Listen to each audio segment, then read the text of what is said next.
नमस्कार, मैं हूं अंकुर और आप देख रहे हैं सत्यहिंदी.com। सत्य हिंदी की खबरें शुरू करें उससे पहले आपको यह बता दें, जैसा कि आपको पता भी होगा कि सत्य हिंदी का ऐप आ चुका है और उसको डाउनलोड करने के लिए आपको इस वीडियो के डिस्क्रिप्शन में जाना होगा।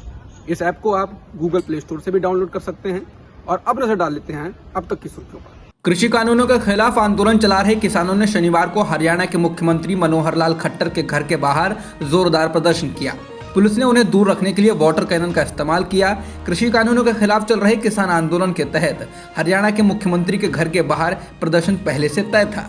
इस मौके पर सैकड़ों किसान मुख्यमंत्री के सरकारी आवास के बाहर जमा होकर नारेबाजी करने लगे। पुलिस ने उन्हें पहले रोकने की कोशिश की और उसके बाद यकायक वाटर कैनन चला दिया। कई किसानों को वाटर कैनन की चोट से जमीन पर गिरते हुए देखा गया तो कई लोगों ने यहाँ वहाँ भागकर जान बचाई। किसानों ने इसके अलावा हरियाणा की अनाज मंडियों पर जगह जगह प्रदर्शन किए हैं। ऐसे समय जब अभिव्यक्ति की स्वतंत्रता खतरे में है और सरकार की आलोचना करने वालों को निशाने पर लिया जाता है और उन पर बेवजह राजद्रोह और यूएपीए जैसे कानूनों के तहत मुकदमा दायर कर दिया जाता है, प्रधानमंत्री का कहना है कि वे आलोचकों का बहुत ही सम्मान करते हैं, पर दुर्भाग्य से ऐसे आलोचकों की संख्या बहुत ही कम है। नरेंद्र मोदी ने एक पत्रिका को दिए इंटरव्यू में कहा, मैं खुले दिल से आलोचकों का बहुत सम्मान करता हूं, लेकिन दुर्भाग्य से आलोचकों की संख्या बेहद कम है। ज्यादातर लोग सिर्फ आरोप लगाते हैं। उन्होंने इसके आगे कहा, जो लोग धारणा के आधार पर खेल करने का प्रयास करते हैं उनकी संख्या बहुत ज्यादा है।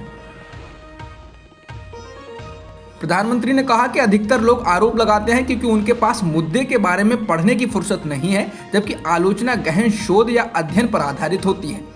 नरेंद्र मोदी ने इस इंटरव्यू में अपनी सरकार की उपलब्धियां भी गिनाई। उन्होंने कहा कि उनकी सरकार ने अनुसंधान पर जोर दिया है। मोदी ने दावा किया कि भारत ने कोरोना टीकाकरण के लिए मई 2020 में ही तैयारी शुरू कर दी थी, जब दुनिया में कहीं भी किसी वैक्सीन को कोई मंजूरी नहीं मिली थी।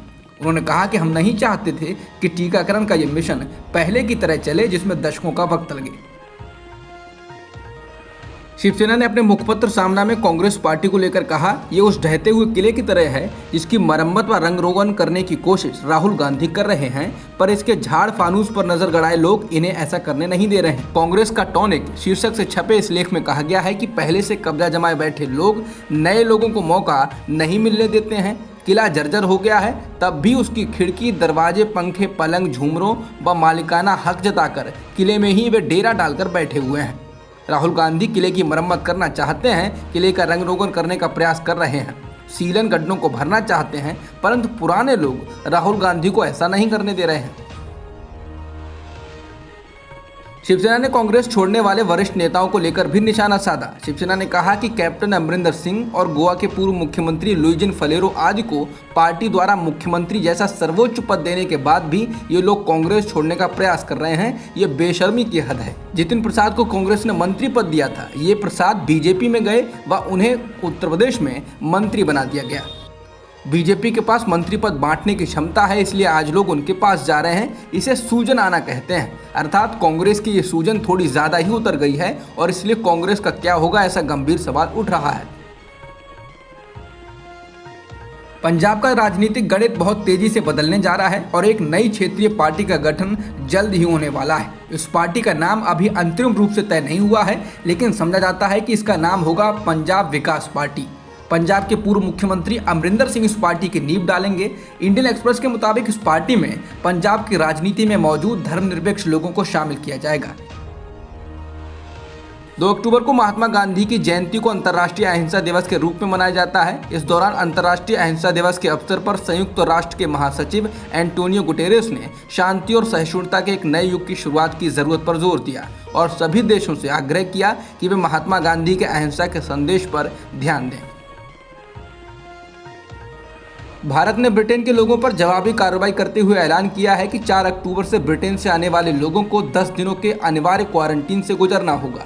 ये उन लोगों पर भी लागू होगा जिनका टीकाकरण हो चुका होगा, जिसके बाद अब ब्रिटिश उच्चायोग ने कहा है कि हम कोविड-19 वैक्सीनेशन सर्टिफिकेशन को मान्यता देने की अपनी पॉलिसी में विस्तार करने के लिए भारत से लगातार संपर्क में है। बता दें, ब्रिटेन ने भारतीय नागरिकों के लिए ब्रिटेन में क्वारंटीन अनिवार्य कर रखा है, जिसके बाद भारत ने ये कदम उठाया है।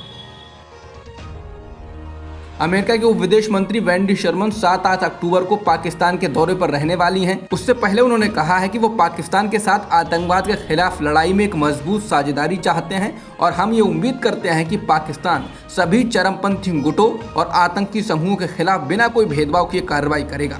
उन्होंने कहा कि दोनों ही देश आतंकवाद से बुरी तरह प्रभावित हुए हैं और हम सभी क्षेत्रीय और वैश्विक आतंकी खतरों को खत्म करने के लिए सहयोग की उम्मीद करते हैं। बता दें, इससे पहले अमेरिका ने कहा कि पाकिस्तान आतंकवादियों के लिए एक सुरक्षित पनाहगाह बना हुआ है, जो अमेरिका के लिए चिंता का विषय रहा है। अब तक की खबरों में इतना ही। बाकी खबरों के लिए बने रहिए सत्यहिंदी.com के साथ। सत्य हिंदी का ऐप डाउनलोड करें गूगल प्ले स्टोर पर।